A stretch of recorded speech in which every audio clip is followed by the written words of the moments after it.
United States becomes a world power. The United States declared war on Spain in April 1898, which resulted in the United States gaining control over the Philippines, Puerto Rico, and Guam. The U.S. lost 379 troops in combat and over 5,000 to disease during the Spanish-American War. A few facts about the Spanish-American War.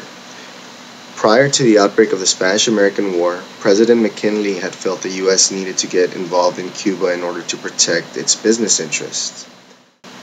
Of course, Americans supported Cuban rebels who wanted to gain independence from Spain.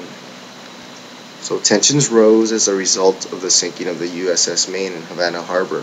Although it was never proven, America placed responsibility on Spain. "Remember the Maine" became the war's most famous slogan. American newspapers slanted the news with yellow journalism to create more public support for Cubans. Before Congress would declare war, they passed the Teller Amendment. It stated that the U.S. would not annex Cuba after the war.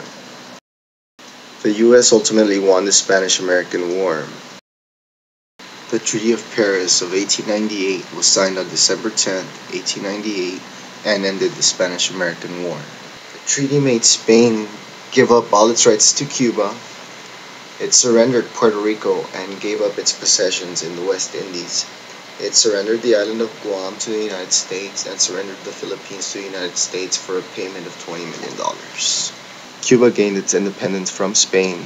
The U.S. obtained the Philippines for $20 million, and Puerto Rico and Guam were ceded to the U.S. The United States emerged as a world power. The Platt Amendment allowed the U.S. to protect Cuba, so the U.S. built a military base at Guantanamo Bay. Though Spain had sold the Philippines to the United States, Filipinos wanted to be part of an independent country. Most Americans, however, believed the people of the Philippines were ignorant natives who could not take care of themselves. This idea, known as the white man's burden, was used as justification for imperialism. In 1899, the Philippine Republic declared war on the U.S. and fought until 1902. They were ultimately defeated.